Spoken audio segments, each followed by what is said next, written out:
بسم اللہ الرحمن الرحیم نحمدہ و نصلی علی رسولہ الکریم اما بعد۔ دوستو عزیزو، آج ہم اور آپ جس حالات سے گزر رہے ہیں، جس دور کو ہم نے دیکھا ہے، رونگٹے کھڑے ہونے والا دور، کیا اس سے ہم نے سبق حاصل کیا؟ آج حالات کو دیکھیں، جس چیز کو منع کیا گیا ہے وہ مسجدوں میں بھی ہونے میں کوئی انسان جو ہے کسی طرف سے ایک لمحے کے لیے خوف نہیں کر رہا ہے۔ تصویر کشی اتنی عام ہو گئی، ویڈیوگرافی اتنی عام ہو گئی، جسے شریعت نے سخت منع کیا ہے، اور اجازت بھی اگر اب اس وقت کسی مصلحتاً دی گئی ہے تو بہت سخت ضرورت پر دی گئی ہے، لیکن اس کے باوجود ہم نے دیکھا ہے کہ مساجد کے اندر بیٹھ کر بھی ویڈیوگرافی، اور اچھے لوگ جو دیندار طبقہ سمجھا جاتا ہے، جن کو لوگ عوام الناس جس کو دیندار سمجھتے ہیں، ان لوگ اپنے موبائل سے ویڈیوگرافی کر رہے ہیں۔ خوف خدا نہیں، اور اللہ کے گھر میں بیٹھ کر کے کر رہے ہیں۔ اب دیکھیے، انسان کی سب سے بہتر حالت کو انسان کو پہچاننے کے لیے پہنچا ہے، اس کی تنہائی ہے۔ تنہائی والی زندگی، سب سے تنہائی میں جو زندگی ہے وہی اصل اس کی زندگی ہے۔ اب بتائیے کہ اللہ کے گھر میں مسجد کے اندر بیٹھ کر کے اتنی ہمت اور اتنی بغاوت کا انسان کر رہا ہے کہ اللہ تعالیٰ نے جس چیز سے منع کیا ہے، اللہ کے رسول صلی اللہ علیہ وسلم نے جس سے سخت منع کیا تھا، وہی چیز مسجد کے اندر بیٹھ کے کر رہا ہے۔ اور اس حال میں بھی اب اس نے کیا کچھ ستم نہیں ڈھایا، کرونا نے کا جو مرض وبائی پھیلی، کیا کچھ ستم نہیں ڈھایا، کیسے گھر ویران ہو گئے، کیسے بچے یتیم ہو گئے، کیسے جو ہے تاجر حضرات جو ہے کنگال ہو گئے، پریشان ہو گئے، اچھے لوگوں کا جو ہے ہوش اڑ گئے۔ اس حال میں بھی انسان ابھی نہیں سمجھا تو پھر پتہ نہیں کس آزمائشوں کے لیے انتظار میں بیٹھا ہوا ہے، کب انسان بدلے گا، ہمیں سے ہر آدمی کیسے اپنی زندگی کو بدلے گا۔ اب بھی نہیں بدلا ہے تو پتہ نہیں اس کی کیا اتنی جرت ہے، کتنی جسارت ہو گئی، کتنی اس نے ایسی زندگی گزار دیا ہے، کیسا حال ہے اس کا کہ ابھی نہیں بدلا، تو پھر پتہ نہیں کس چیز کے انتظار میں ہے، اور اس سے بڑی کس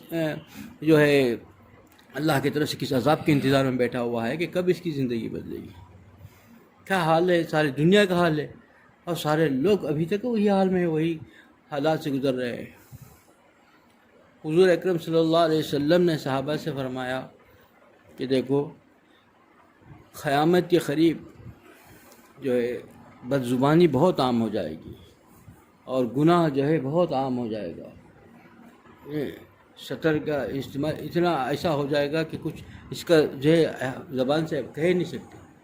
اتنا آسان ہو جائے گا، یعنی انسان جو ہے اس کو گناہ ہی نہیں سمجھے گا۔ پھر آگے فرمایا کہ دیکھو،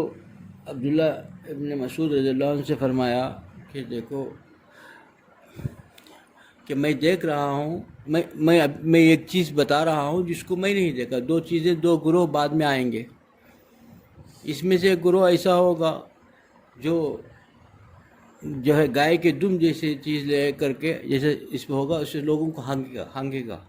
یعنی جیسا کوڑے رہتے ہیں نا، اس طریقے سے لوگوں کے دم کی شکل میں لے کے لوگوں کو ہانکتا رہے گا۔ اور ایک ایسا ایک گروہ ہوگا جو ہے کپڑے ایسے پہنیں گے کہ کپڑے تو پہنی ہوں گی لیکن اس کا ستر نہیں چھپے گا، اتنی باریک لباس ہوگی، اور سب لمحہ جو ہے گناہوں کی دعوت دے گی، غیر محروموں کو اپنی طرف کھینچے گی۔ اور پھر وہ ایسی عورتیں، ایسی چیزیں، جو ایک ایسی گروہ جو قیامت میں جنت کی بو بھی نہیں پائیں گی، جو بہت دور تک پھیلے گی۔ حضرت عبداللہ ابن عباس رضی اللہ عنہ نے فرمایا، اے اللہ کے پیارے نبی صلی اللہ علیہ وسلم، اور بھی کچھ حالات بتا دیجئے کہ کیا ہوگا۔ فرمایا کہ باپ بیٹے کو دیکھے گا تو اس کا پارا چڑھ جائے گا، یعنی بیٹا تو پیار ہے نا، آنکھوں کا تارا ہے، بیٹے کو سکون ملتا ہے، لیکن بیٹا ایسا نافرمان ہوگا کہ باپ جیسے ہی بیٹے کو دیکھے گا اس کو غصہ چڑھ جائے گا،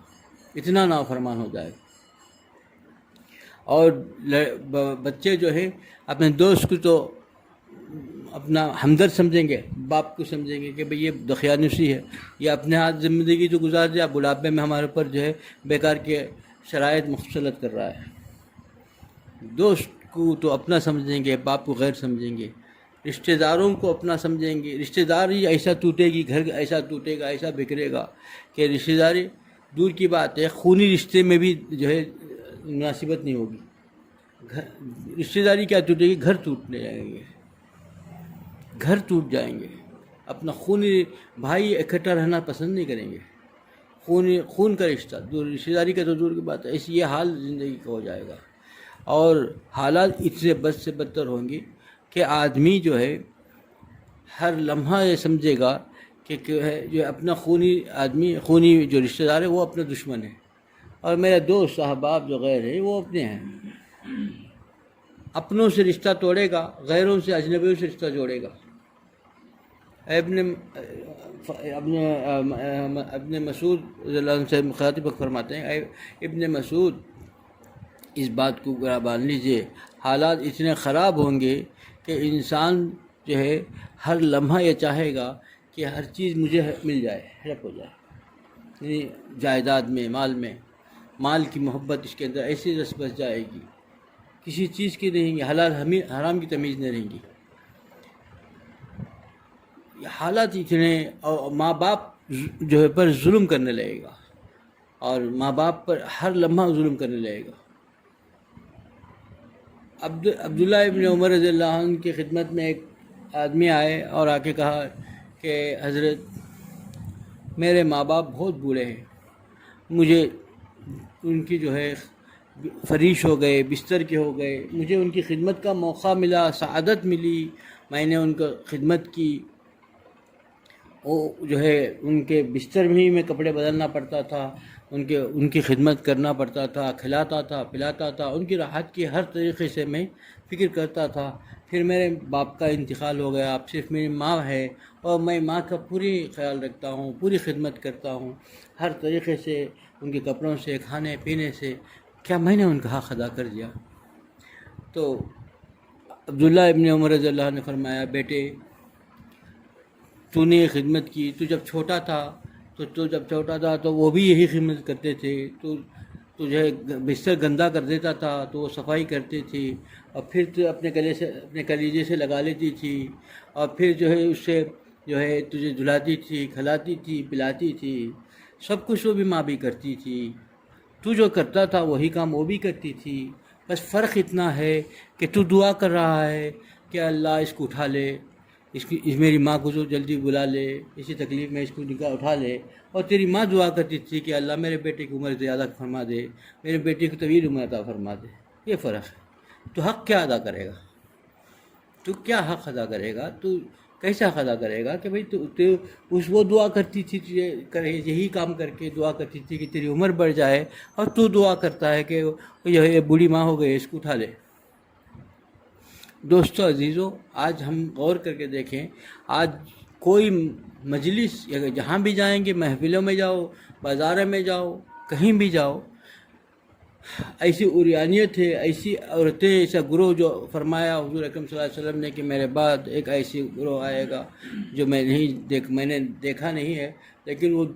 جو ہے جنت کی بو باز بھی نہیں پائے گا۔ ہر جگہ آج جو ہے صدیوں سال پہلے فرما دیا تھا، آج کیا نہیں ہے، ایک بات جو انہوں نے فرما دی تھی آج یہ نہیں ہو رہا ہے۔ ہر گھرانے میں دیکھ لیجئے، یہ سبھی باتیں جو کہی تھی سبھی ہو رہی ہیں۔ اور آگے بھی فرمایا کہ جو ہے بستی کا بڑے جو منافق جو ہوگا وہ بستی کا بڑا منتخب ہوگا۔ بازاروں میں، تجارتوں میں جو ہے ایسا آدمی منتخب ہوگا جو بالکل جو ہے عریانیت کو پسند کرے گا۔ یہ سب چیزیں آج کیا نہیں ہیں؟ آج ذرا غور کر کے دیکھیے، ہمارے معاشرہ میں کوئی ایک چیز چھوٹی نہیں ہے۔ 1400 سال پہلے جو فرما دیا تھا، آج صدیوں سال پہلے وہ آج سب کچھ ہو گئی ہے، قیامت کی علامتوں میں بتا دی گئی ہے۔ پھر ایسے حالات میں بھی انسان بڑے اطمینان کے ساتھ، چین کے ساتھ زندگی گزارتا ہے۔ ہم اور آپ جو ہے اتنے چین اور اطمینان سے زندگی گزارتے ہیں، سارے جو ہے جتنی چیزیں بتائی گئی سب کچھ قیامت کی علامتیں پوری ہوتی آ گئی۔ ہر گھر کے اندر یہی جہنم بنا ہوا ہے، ماں باپ کو بوجھ سمجھا جا رہا ہے، ماں باپ کو سعادت سمجھا جاتا تھا، جانا چاہیے بھی تھا، ان کی دعائیں لینی چاہیے تھی، لیکن یہ جو ہے آدمی کے اندر بچے ہیں تو بچوں کے لیے بوجھ بن گئے ماں باپ، اور پھر وہ گھر کے اندر جو ہے ایسے لباس وضع خطاب کہ بچوں کو بے حیائی کے لباس پہنایا جاتا ہے تو باپ کو بولنے کی توفیق نہیں ہو رہی ہے، بولنے سے بھی کتراتا ہے، اس کو منع کرنے سے بھی کترا رہا ہے، اور بے حیائی میں وہ ڈوبی جا رہی ہے، اور یہ باپ کو اسے روکنے کی بھی توفیق نہیں ہو رہی ہے، اور گھر گھر کے اندر یہ حالات ہیں۔ دوستو عزیزو، آج حالات اتنے بد سے بدتر ہو کر بھی ہماری زندگیاں نہیں بدلے، ہم ابھی اپنے آخرت کی تیاری نہیں کریں، کس امید پر بیٹھے ہوئے ہیں ہم لوگ، پتہ نہیں کس یقین کے ساتھ اتنی جرت اور جسارت کر رہے ہیں ہم، اور اتنی اللہ کے ساتھ بغاوت کر رہے ہیں، بغاوت والی زندگی ہماری ہو گئی ہے، ابھی توبہ کی توفیق نہیں ہو گئی ہے۔ دوستو عزیزو، ہم میں سے ہر آدمی کو غور کرنا چاہیے، اور دیکھیے ایک بات، اللہ تعالیٰ کے نعمتیں سبھی کو ملتی ہیں، غور کرنا یہ ہے کہ کسی آدمی کو نعمتوں کے ساتھ وہ کس حال میں زندگی گزارتا ہے۔ نعمتوں کے ساتھ اللہ تعالیٰ کا مطیع و فرما بردار ہے تو اس کے لیے نعمت ہے، اگر کسی کو اللہ نے خوب مال و دولت دی ہے لیکن وہ باغیانہ زندگی گزارتا ہے تو وہ سخت خطرے میں ہے، اس کو دیکھ کے رشک نہیں کرنا چاہیے، اس پر رحم کرنا چاہیے، سوچنا چاہیے کہ یہ تو رحم کے قابل رحم ہے، کیونکہ اللہ تعالیٰ خود فرماتے ہیں کہ میں جب ڈھیل دے دیتا ہوں تو بہت سخت پکڑ ہوتی ہے اس کے بعد، یعنی ڈھیل ایسی دی جاتی ہے پیسے مال و دولت دے کر کے کہ بندہ اس سے غافل ہو جاتا ہے، اس مال و دولت کے اندر ایسا غافل ہو جاتا ہے کہ توبہ کی توفیق بھی نہیں ہوتی۔ سب سے بڑی دولت جو جائے گی ایمان کی دولت ہوگی، ایمان کے بغیر دنیا سے چلا جائے گا، ایمان کی دولت کو اللہ تعالیٰ چھین لیں گے، اور پھر توبہ کی توفیق بھی نصیب نہیں ہوگی۔ یہ جو جتنے لوگوں کے اندر ہم دیکھ رہے ہیں کہ بڑے عیش و عشرت کی زندگی ہے، اگر وہ عیش و عشرت کی زندگی کے ساتھ اللہ کے ساتھ بغاوت والی زندگی بھی گزارتے ہیں تو بہت ہی خطرے میں ہیں، اور ان کو دیکھ کر کے ہم کو رشک نہیں کرنا چاہیے، وہ تو قابل رحم ہیں۔